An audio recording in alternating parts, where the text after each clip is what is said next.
I think this now, And I think, but this confidence, right? I think this confidence, yeah, I saw it little by little over time. It's never been this, you know. this is why I wanted to fight back with you when you said MJF's the greatest heel in the industry, is because now looking at Jay White, having the image, having the title, having the because he don't gotta like he can say fuck bitch, motherfuck, or he can do all that cussing shit MJF doing too. But he also really gives, and I'm not taking nothing away from MJF getting busy in that ring. But what I'm saying is that if we're putting all things considered, right? Mouthpiece, pause, in ring presence, even nigga the Pinnacle and the Bullet Club don't even equate. You know what I'm saying? Like, so I would give the slight edge right now, especially with the championship, to Jay White as being the best heel in the industry. Ooh, that's good. That's a good take right there. I'm not gonna hold you, man. That is a, there is a strong argument to be made.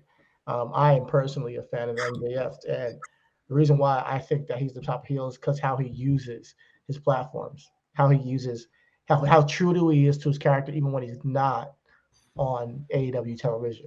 And I think that he takes it to the next level in that respect.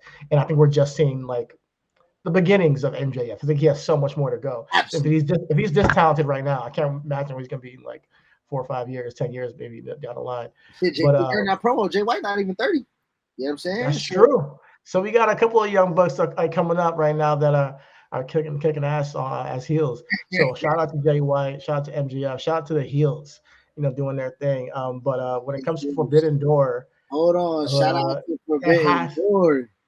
Forbidden Door, as we're going through the portal, we're gonna be having a union of New Japan and AEW, and I'm excited for it. The more and more we're getting closer to it, the more and more I'm like, okay, I can see myself watching this show because Jay White just kind of put it all together right there. He said that there's nothing bigger than the Bullet Club, and nobody's touches, I needed that promo to get us there, and I think a part of him knows that he needs that kind of reaction to make Forbidden Door the show.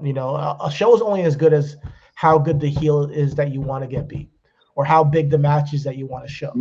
And I think that the match of Jay White versus Hangman Page is not something we haven't seen before if you have been a wrestling fan, and it's not like the biggest match in wrestling. But if they can tell the story of this being Jay White putting himself above all elite wrestling and saying that he'll never touch that championship again, then so be it. We have a case to be made. Will Hangman Page become IWGP champion? And with Forbidden Door being the show, why not? Why not couldn't Hangman Page go from being AEW champion to IWGP champion and then going to New Japan and wrestling there? If the Forbidden Door is open, then the Forbidden Door is open. So let's go. But this is what I would this is what I would say, right? And I guess this makes it for predictability the predictability to be available to us, right? This is how you can look at it like, okay, Moxley versus Tanahashi. Like, well, of course the AEW championship is going on Moxley. You know what I mean? Like, you just going there for the match, right? And then now you look at Jay White calling out both Adams. You know what I'm saying? And you're like, well, clearly, you know what I'm saying? The IWGP Heavyweight Championship is going to stay on fucking, Jay White. Now we're talking about the intrigue to the matches.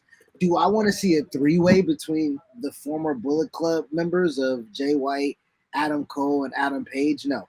Would I do? Will I accept Jay White and Adam Page? I guess with this promo now, yes. Would I have rather seen Okada and Adam Page?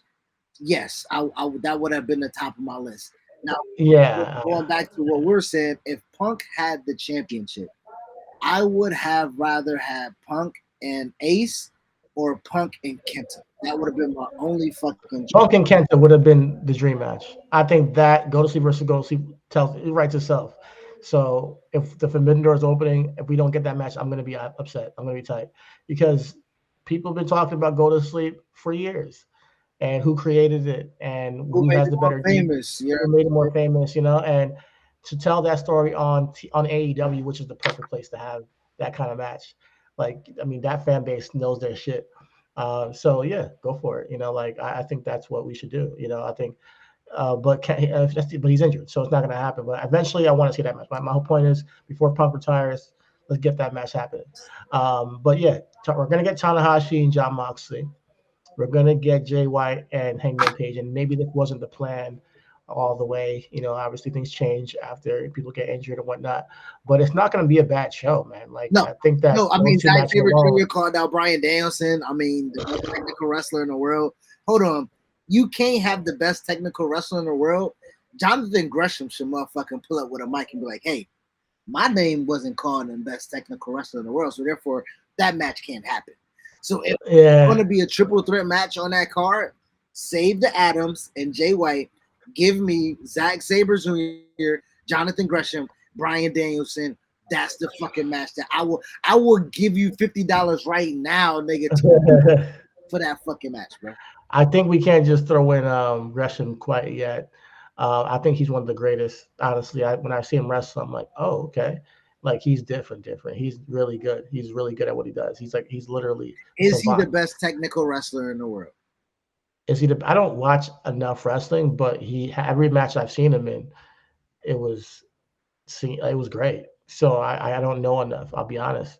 I don't know. I haven't seen enough. I'm about to tweet that right now. I'm about to. But I do. Technical wrestler Jonathan Gresham, Bryan Danielson, Zack Sabre Jr. or other.